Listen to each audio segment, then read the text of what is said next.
the history guy. The history guy. History rules! The history guy. Slaves are the property of their master. The history guy. T-minus 7 seconds. The history guy.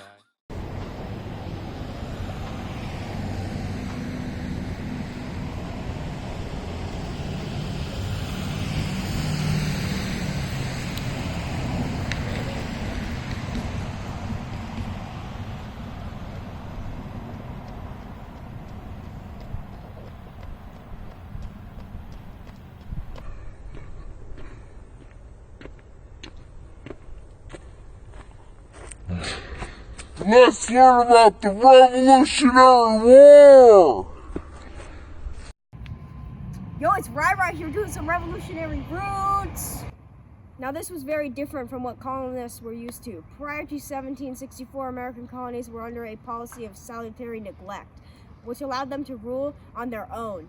They were under British control, but it enjoyed more freedom. After 1764, we see the British policy shift away from salutary neglect. Let's check them out.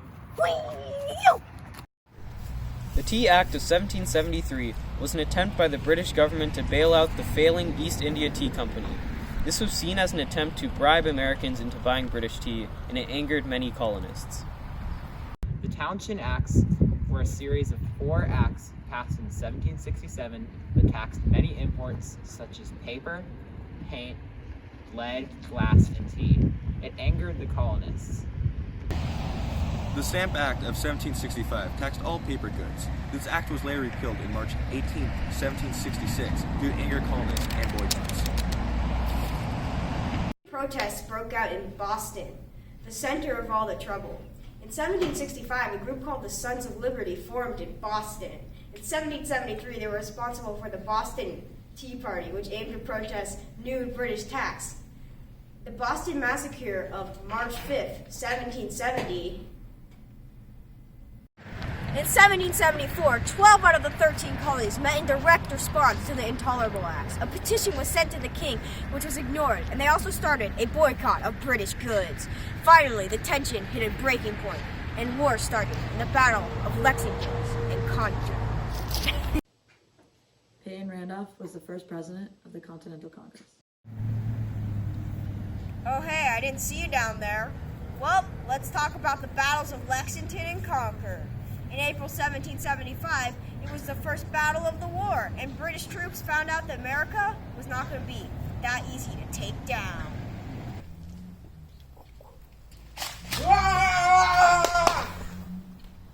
As you can see, the battles of Lexington and Concord started the war and were very graphic. And one important thing that came from this is that now the British understood that this wasn't going to be an easy victory. The Americans had held their ground and shown how good of a fighting force they might become. Fort Ticonderoga, captured in May 1775. Benedict Arnold captured that fort, and then he brought his cannons back to Boston. June 1775, British attacked Americans at Breed's Hill. This was the Battle of Bunker Hill, and Americans yielded, but only after major British casualties. Take a look at this. William Prescott is about to tell his troops how to defend against the incoming British advances. Don't fire until you see the whites of their eyes!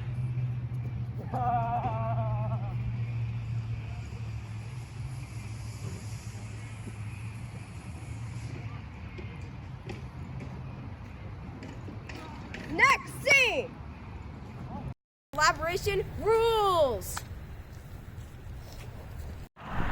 Next scene. Let's talk about some big mistakes made by those Americans during the war. You see, the invasion of Quebec was the most stupid, idiotic thing we did. We tried to get those French Canadians to join our side because we were like, well, they're also part of the British and they would probably want to leave.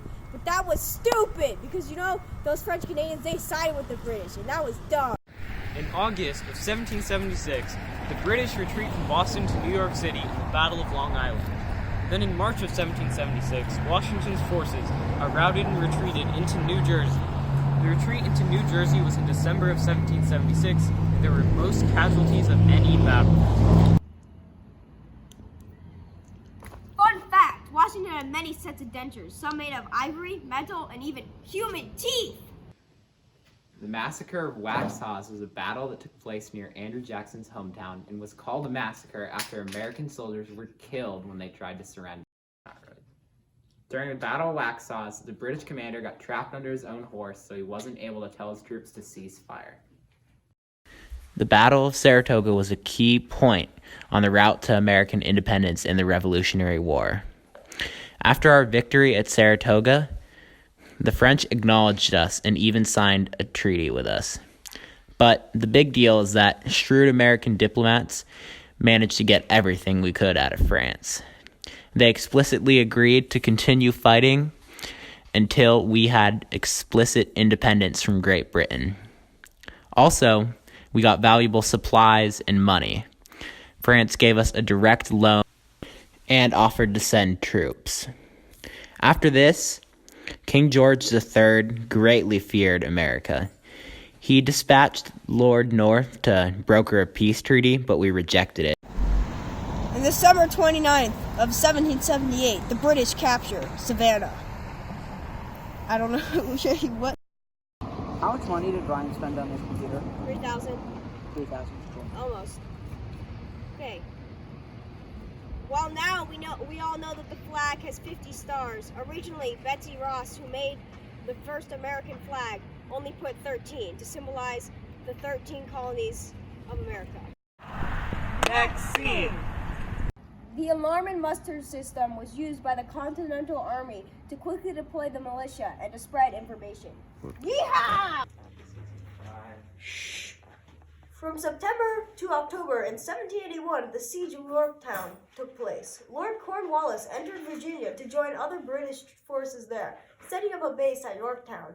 Washington's army and a force under the French Count de Rochambeau placed Yorktown under siege. Ow!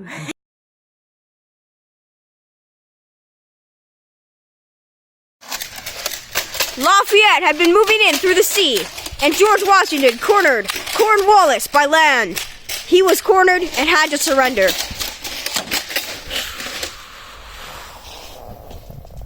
Loser. Go whenever. After Yorktown, the land battles in America mainly ended, but the fighting continued at sea between the Americans and their British allies, including Spain and the Netherlands. The military verdict in North America reflected the peace treaty of 1782, which was included in the Treaty of Paris of 1783. By its terms, Britain recognized the independence of the United States with generous boundaries, including the Mississippi River on the west, and Britain retained Canada but ceded East and West Florida to Spain. Welcome to NPR Public Radio. Today I'm joined with Dr. Ryan from Columbia. So, I understand there were two phases in the American Revolution. Can you describe them to me? Okay, so in the first phase, from 1776 to around 1778, the fighting was mostly in the north.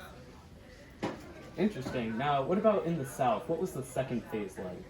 The second phase, starting around 1779, the British started fighting in the South because they hoped the Loyalists would support them. Very interesting. Thank you for being here, Mr. Ryan, and join us next week when we have Bill Nye the Science Guy talking about the flat Earth. One big question to address is why the British stopped fighting in the Revolutionary War. After all, they did want to win and subdue the Americans. The reality is that fighting wars overseas is a costly endeavor, and continuing the fight, with Britain already exhausted with debt from the French and Indian War, would have been not a great idea. The Americans fought in a guerrilla style that was not seen on the normal European battlefield. This frustrated British officers. The war in America was growing increasingly unpopular, which is likely why Britain decided to pull out after Yorktown. At Yorktown, they suffered devastating losses and essentially lost the political will to continue. Even with this, it was a shock to see America triumph over Great Britain. At first, it seemed like they didn't have much going for them. However, over the course of the war, especially during their winter at Valley Forge, the Continental Army emerged as a disciplined fighting force. George Washington was an excellent general. The Continental Army excelled under guerrilla warfare circumstances, and he knew exactly how to prolong the fight to draw the British into home territory and exhaust them. They avoided major battles and fought in only small-scale engagements for the most part. This was highly effective in weakening the British will to fight. Lastly, Britain wanted to avoid more European conflict. In Britain, the American Revolution took a large criminal land from British hands. It caused internal political strife from losing a war. Men in Parliament made claims to have changed the British government. We need reform. It can be supported with the fact that the current government has failed to win a war against the filthy rebels. Eventually, these outbursts were silenced, but for the time, the extremists were active. They divided the political parties of Britain. We are mad at each other. Yes, we are bad. And of course, Britain lost a lot of money from the war. We are poor now. This sucks. After we won the American Revolution, we still had to pay for it. We did this in one main way, which was just printing money, which in the world of economics doesn't usually work, but in this instance it did, because every officer who was paid in the Continental Army money accepted it, for the most part.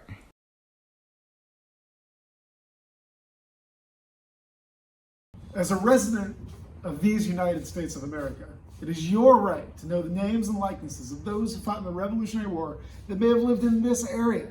As a public service, we've created this videotape so that you and your friends and family can stay aware, stay informed, and maybe even have a little fun. Enjoy. The Board of Education has asked us to describe the Revolutionary War period. We were British, but now we're not. Independence is what we are. You know we're doing our best to be functioning members of democracy. We're not here to start no trouble. We're legally required to be a revolutionary struggle. I'm Ben Franklin, and I'll refrain from chasing that dumb tornado again. What I did was not too bright, but I made up for it by flying that kite.